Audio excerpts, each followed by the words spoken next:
Side ops list updated. By connecting your iDroid to the onboard computer, you turn the chopper into your own Aerial Command Center, or ACC.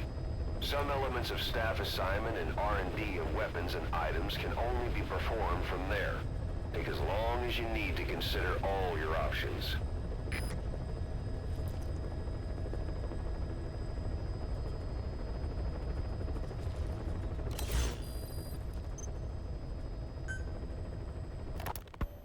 You were hospitalized in Dekelia, a British sovereign base area on Cyprus. It's part of British overseas territory that falls outside of Cypriot jurisdiction. You got moved from Cuba's Little America right into Cyprus's Little Britain. Why Dekelia? The UK and the US remain close allies. The last place Cypher would think to look for you is inside their own system. That's what kept you safe in British military hospital for 9 years. The safest place from a whale is inside its own belly. You were a regular Geppetto. Well, it wasn't Pinocchio who led me out to safety. So who was that guy? Cypher went so far as to attack British territory, burning their own ally. That's how badly they wanted you dead. He said I was in a British military hospital. But the doctor had a Greek accent. They hire locally. Easier to trust them. Dekelia is also home to Greek Cypriots, after all. What about the Turks? They haven't returned to the south. Not yet. The Cyprus dispute is still a long way from resolved. The country is just as split as it was in '74. Turkish Cypriots in the north, Greek Cypriots in the south. Between them, the Green Line, the UN established. And Dekelia sits right on top of it. It does. Part of the buffer zone between the two groups. Another reason it was the perfect place to hide you. Easy to spot any outsiders snooping around. So how do things stand? Now, last year, the Turks declared that the Turkish Republic of Northern Cyprus is an independent state, though it's only Turkey that recognizes it. In the past, the Greeks and Turks lived side by side in the same villages. There are reasons to fight. Those came from the outside. Greece, Turkey, Britain, America, they all had their own stake in pitting the two sides against each other. But once you spark something like this, it's impossible to control. Both sides build up grudges like debt, without the foresight to see that each act of revenge just fans the flames, and then it's too late for other nations to rush in with peace talks. The embers keep on smoldering. Each nation's arrogance only breeds anarchy. The world is paralyzed by this hunger for revenge. Cyprus is no different.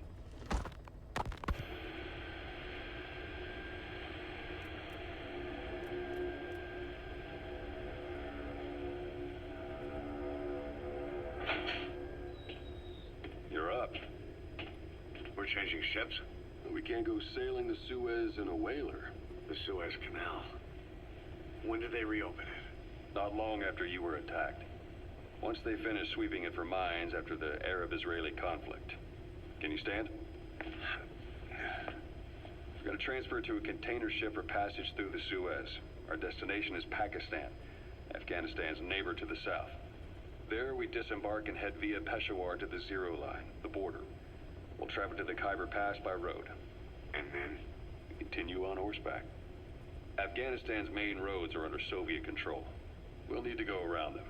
It'll be all narrow, winding paths through the mountains. We'll do better on horseback. It's a local guerrilla tactic. They use the higher ridges to avoid air recons. Then they charge down the mountains for ambushes. The Soviets still haven't devised a counter-strategy. Our time frame is only half as much as we really need. It's gonna be a tough march. Better horses than boats. Well, it'll make for good physiotherapy. Take the time to get used to that new arm. While the Soviets have indicated they are not participating in the Los Angeles Olympics, primarily because the United States has made no attempt to guarantee the safety of the Soviet Union's athletes, the United States is increasingly demonstrating the belief that the issue has nothing to do with its preparations, and in fact this is retaliation for the Western nations' boycott of the previous Moscow Olympics. That concludes today's news. That's quite some news. The Soviet Union not attending the LA Olympics? Yeah. Andropov's death has changed some things. They're calling it revenge for the Western boycott of the Moscow Olympics. Countries boycotted the Moscow Olympics? Yes. In protest of the Soviet Union's invasion of Afghanistan. Over 50 countries were absent. It's too bad I didn't get to see Yamashita's judo. When the 40th Army crossed the Amu River 4 years ago, détente went right out the window. The U.S. Congress chose not to ratify SALT II, and Reagan's hardline politics won him the presidency in a landslide. According to him, the Soviet Union's an evil empire. A second Cold War. And there's been no end to regional conflicts and civil wars. Lebanon, the Falklands, Grenada, Iran, Iraq. The story never changes. Egypt and Israel did sign a peace treaty. But then the driving force on the Egyptian side, President Sadat, was assassinated afterward. Apparently, his actions were considered a betrayal of his fellow Arabs. Islamic extremists? Yes. Fundamentalist extremists have been responsible for some bold acts of terrorism in recent years. We've had extremist students in Iran take U.S. embassy workers hostage, and suicide bombings in Lebanon. Over 300 foreign soldiers stationed there have been killed. The countries have yet to develop an effective means of dealing with terrorism. Afraid of losing their own men, they've pulled their forces out, handing private forces a golden opportunity. Private forces? Small armies with no national affiliation, working for the highest bidder. That's right, they got the idea from you.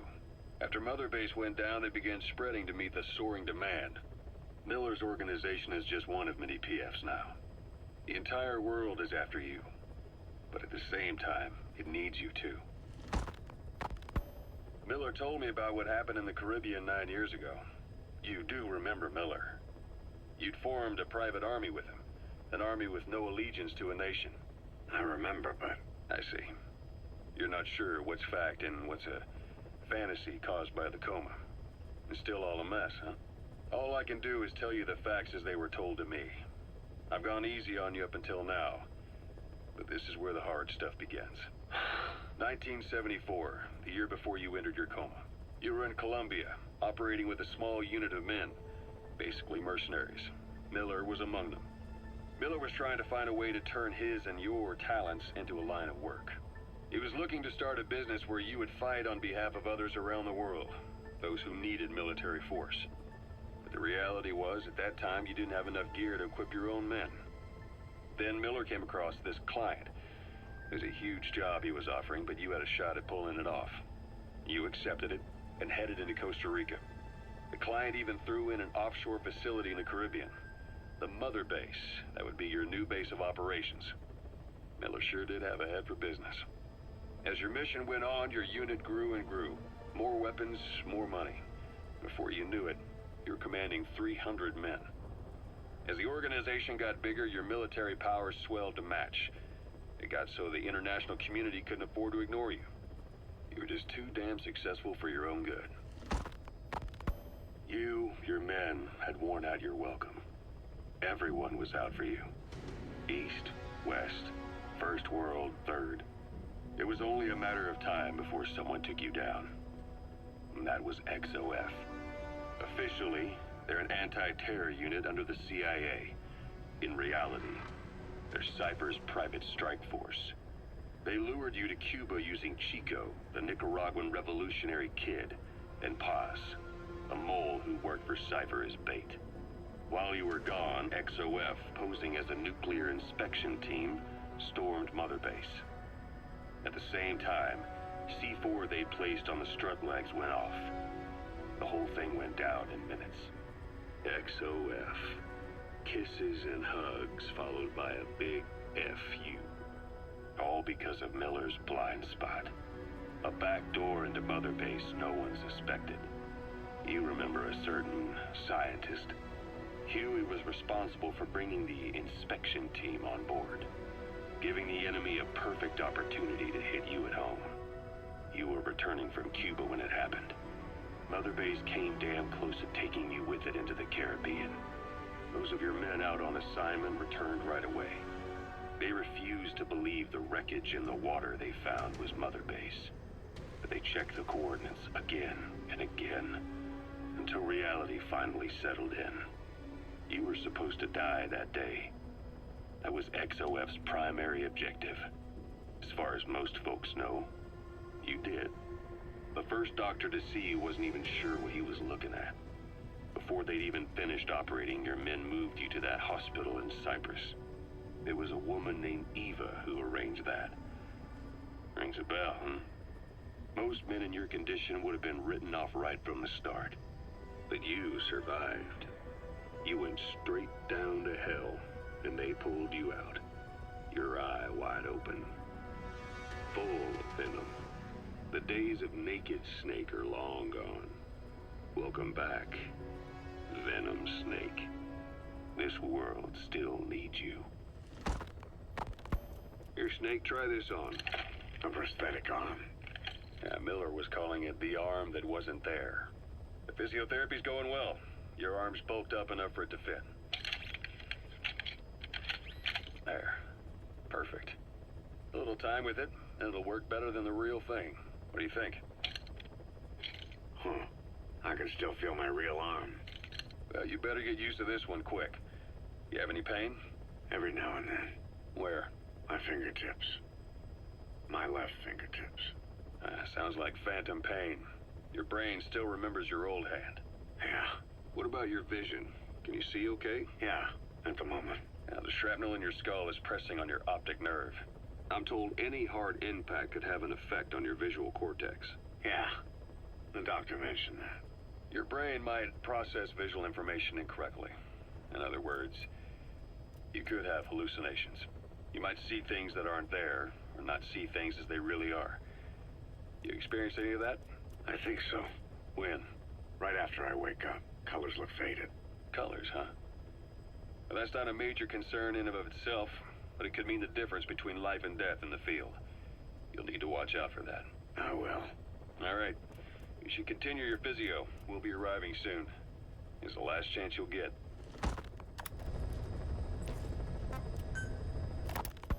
Ocelot. I hear they started calling you Shalashaska in Afghanistan. What's that about? You know the term Sharashka? It's slang for a suspicious, hastily thrown together organization. The word became associated with a type of forced labor facility in the Soviet Gulag system. OKB scientists and engineers who'd been convicted of crimes were sent to a Sharashka for forced R&D. The Sharashkas were supervised by Lavrenti Beria of the NKVD, the secret police, under the official name 4th Special Department. Forced research? That's not very different from what we do here. Diamond Dogs is different. Everyone here believes in you. Regardless of where they came from or why they're here, they revere you. And they're fighting because it was their choice. And if it wasn't, they'd leave? Who knows? That's our reality here, whether it's real or not. If there's another truth, I don't want to know it. All that matters is that's the concept that's taken shape in their heads. The traces of a group ideology, our superstructure, to put it in Marxist terms. All right. Go on. Right. So anyway, at some point the enemy started calling me Sharashka. This was after the war in Afghanistan broke out. While I was keeping an eye on you in that hospital, I was also heading up interrogations here. The men I broke gave up their comrades and families, everything they wanted to protect them most. No real cause for it. I just let myself get caught up in the old Russian pride. And suddenly I received the honor of becoming Special Interrogation Advisor to the forced labor camps. But the more men I interrogated, the more people saw me as just that, the interrogator. It helped cover my real objective of keeping you safe. You went that far for me? Far enough to keep you alive. I ended up being pretty well known among the Afghan guerrillas. Some of them would have seen me on the battlefield, and that's how I got the second half of the name. Shashka. It's a sword, a type of saber from the Caucasus. Russian dragoons and Cossacks carry them into battle. Now, the Russian Empire had a general by the name of Fyodor Arturovich Keller. His bravery earned him the nickname Russia's Greatest Shashka. Someone must have known about that, because somewhere along the line, Shashka got stuck on the end of Sharashka. The guerrillas were using the name amongst themselves, and by the time I got to hearing about it, pronunciation had wound up as Shalashashka. So, half Gulag, half hero sword. It was a perfect fit. But you see how rumors and ideas about people can get out of hand fast. Once you create a character and put it out there in public mind, it warps and twists with every baseless rumor. And before you know it, all people see are phantoms. In my case, it works out just fine. I'm plenty used to working under aliases.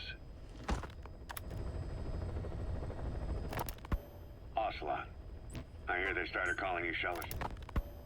So SALT 2 still hasn't gone into effect.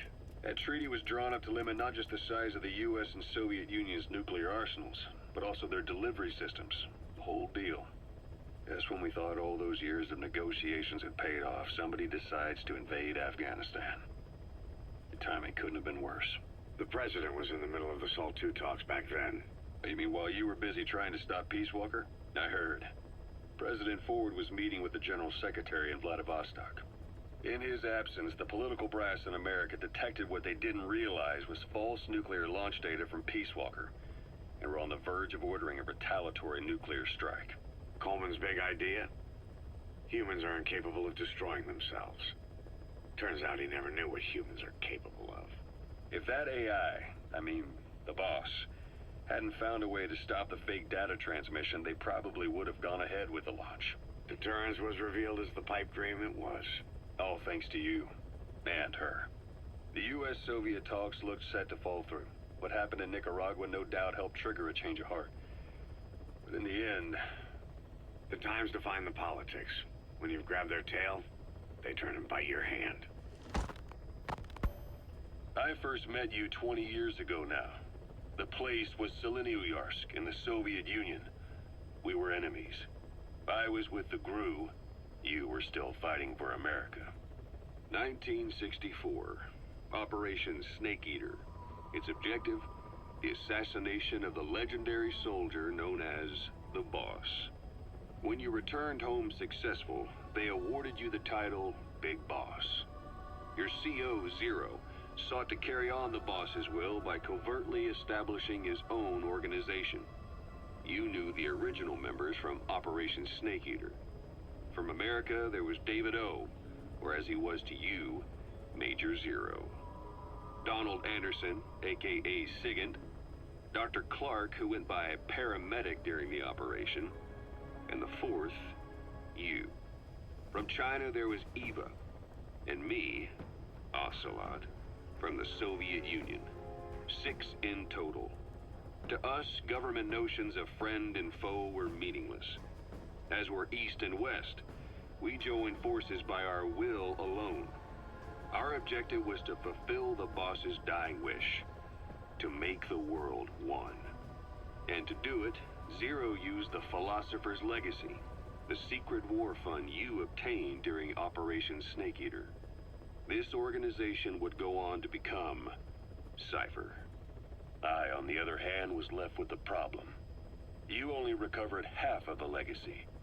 I had to locate the other half myself.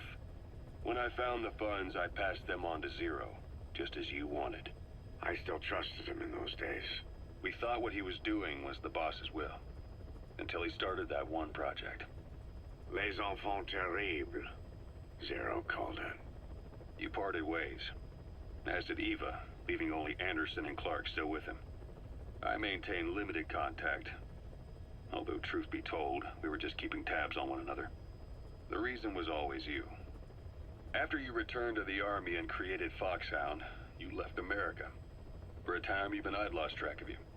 I'd imagine Zero did too. You always were the best when it came to hide and seek. Zero created Cypher, an information network to tap into every corner of the globe.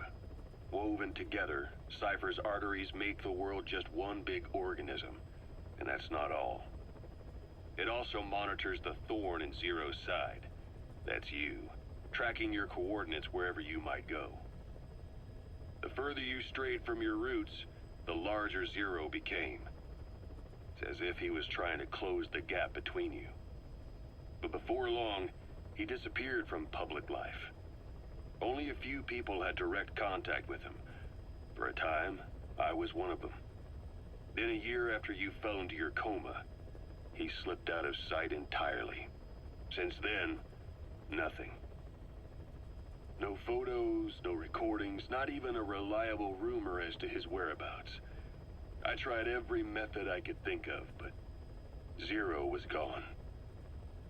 Freed of his control, his creation, his power continued to grow. Cypher is a great beast, and Zero was its spine. But even without him, it's endured, evolved. But now its body is rotting, riddled with parasites. Parasites like the ones who attacked you 9 years ago in the Caribbean, and then at the hospital. Cypher's Black Ops Unit, XOF. They learned where you were, and came to wipe the slate clean.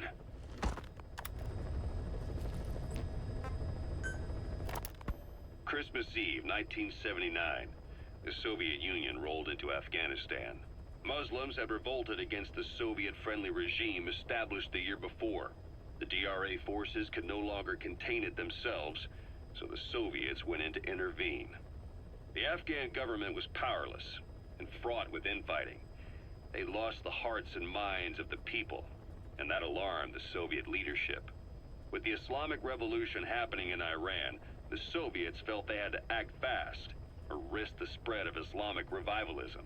A superpower, sending a motorized rifle division against men on horseback with antique rifles. Everyone thought it'd be over in an instant, only it wasn't.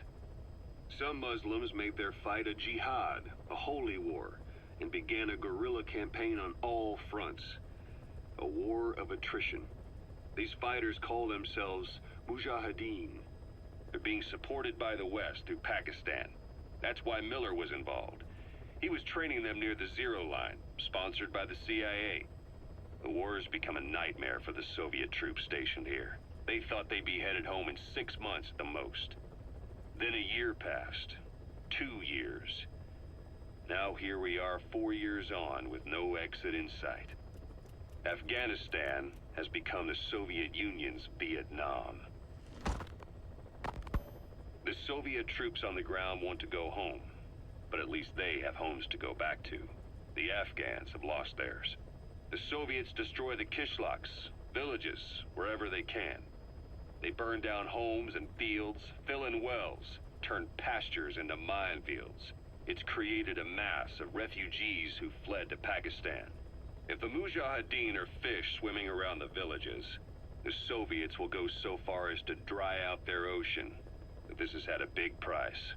There's bitter resentment among the Afghans, and they're taking out their anger on the soldiers on the front lines. Among the Mujahideen are the Pashtun people. They're fiercely devoted to their code of Badal, or revenge. Soviets they've captured have had their hands, feet, and noses cut off before being left to die at the side of the road, just to show their comrades what they're capable of. Friendlies who come across them can do nothing but put them out of their misery. Then they burn down another village in retaliation. And the cycle of vengeance goes on.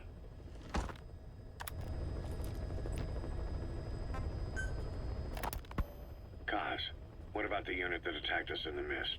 You knew something about them. That wasn't my first run-in with them.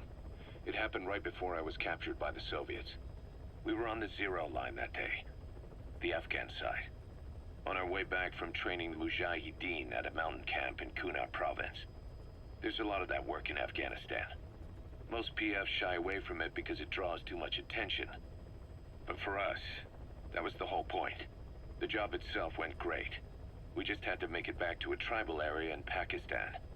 But all of a sudden, visibility got real bad. It was no sandstorm. Our point man gave this strange report. He said he could see skulls in the mist. Skulls? The next moment, he went silent. We scrambled into formation, right before his arms and legs came raining down on us. It was always supposed to be a dangerous mission, so I had Diamond Dog's very best with me. We were calling out to each other. But one by one, the voices just went dead. Whatever happened to me, I lost consciousness before I knew it. When I came to, I was in a Soviet camp, tied to an interrogation chair. Could they be some new Spetsnaz unit? No. The ones that interrogated me were just the average rank and file. Whatever group attacked us, the way they moved was just insane. And that mist, appearing out of nowhere. The Soviets don't have tech like that. If they did, Ocelot would have heard about it. I doubt the West does either. Otherwise, the folks at Langley would be sleeping a lot easier. Why'd they come after you? Wish I knew. I'm the only one who survived. Though I don't think they planned it that way. If I was their target, they wouldn't have just handed me over to the 40th Army. Whatever the case, we need to watch our step until we know who they really are. And boss, if you ever do run into them again, don't try to take them on. You just get the hell out of there.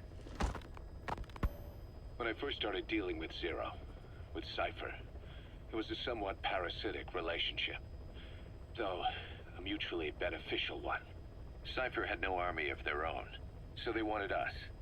They wanted our strength. They approached me as a potential business partner. But they had other motives.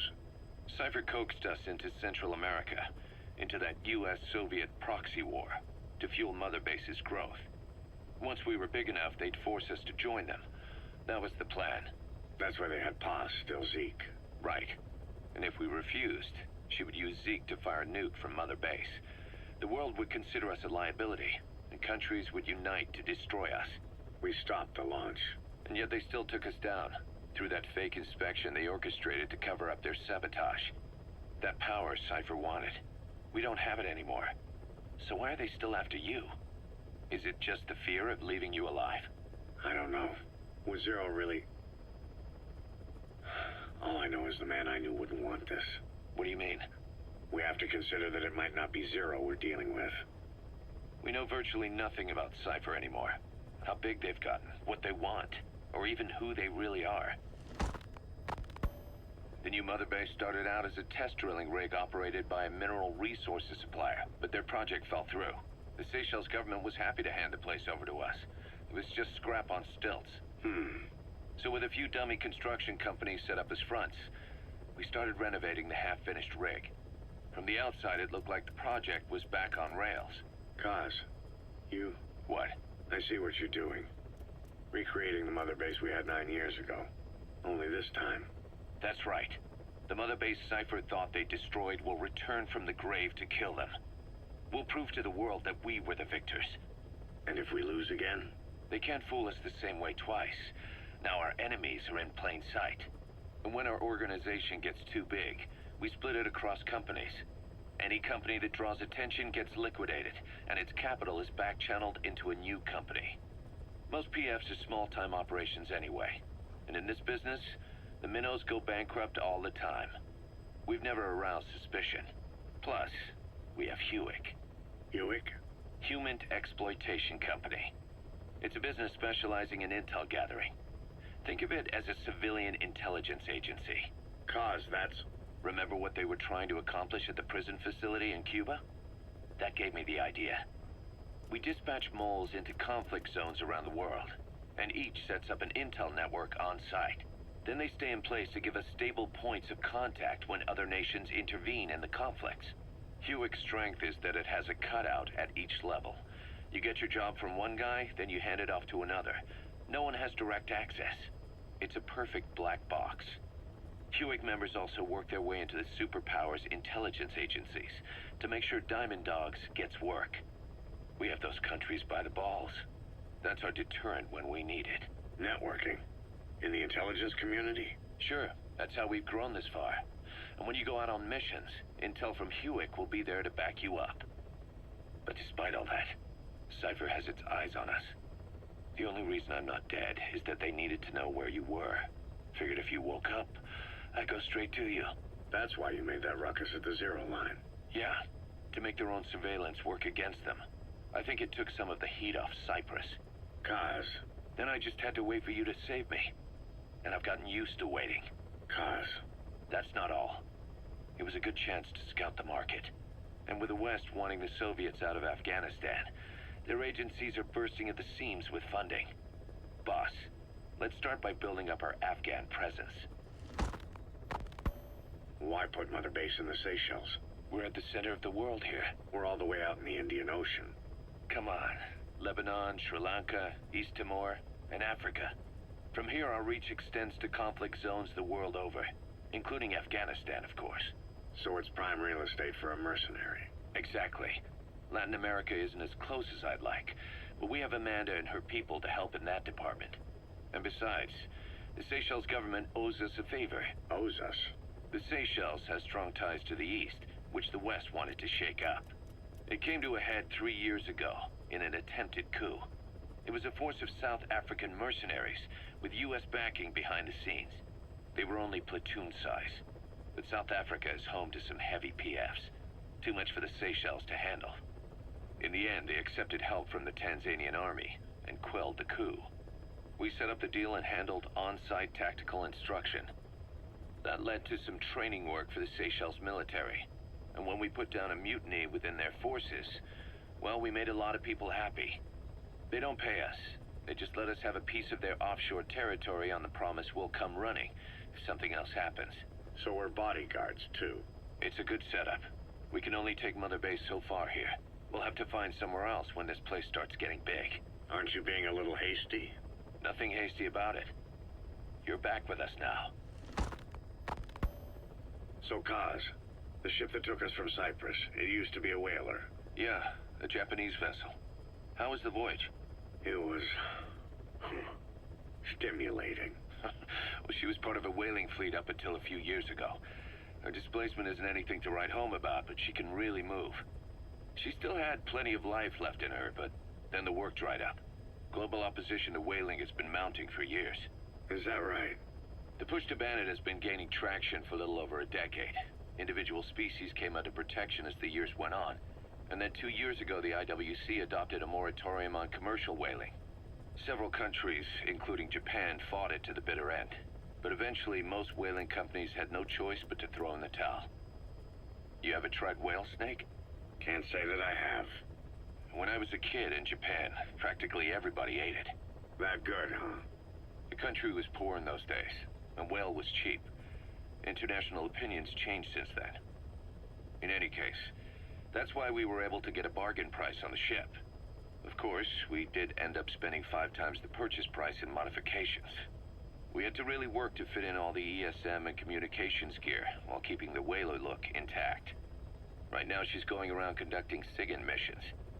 In the future, we plan to use her as a communications relay base between you and Mother Base, and also as a chopper resupply vessel. Diamond dogs. The word diamond originally comes from the Greek adamas. It means indomitable, unyielding. Other words for the stones often mean eternal bond, fortitude, or purity. The same is true of the Star of Bethlehem flowers you laid on the boss's grave. They represent innocence, as well as chastity, yielding to no man while maintaining one's virtue. In other words, staying loyal to something.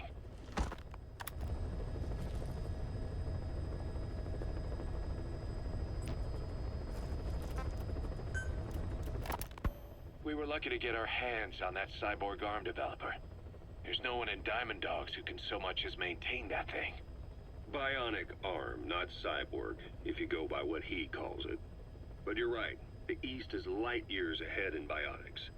They can even detect through the skin the slight electrical signals from the brain that order muscles to move. The Soviet Union completed their first bionic arm capable of doing that back in the 60s. Although I guess that news didn't really reach the West. No kidding. Zadornov's was the only one I ever saw. Quite a shock to see it for the first time. And it was no mean feat to get hold of Snake's arm. I couldn't get one for you at the time, but you know, now... Forget it. I've no intention of relying on bionics. Right now I need to keep the pain fresh in my mind. Well, it's your decision. But don't you find it... inconvenient? Not a bit. But the phantom pain, it never lets up. Do you know how many men I saw die that day? There's nothing we can do to bring them back. And you expect me to care about getting a measly arm and leg back? Sorry.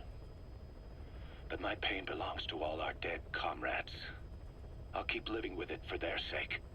It'll guide me straight and true until I've gotten them the vengeance they deserve.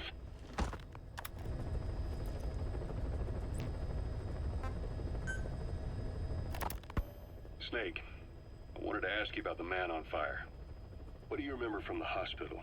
Anything we can use? Well, he took off the moment the sprinklers started up. Sprinklers? The fire system? And when he got sprayed with water from the burst pipe. It slowed him down. When we escaped on horseback, he wouldn't cross the river either. And then it started to rain. And he disappeared. Water against fire. Is it that simple? I mean, it makes sense. It's just hard to believe it would work on a guy like that.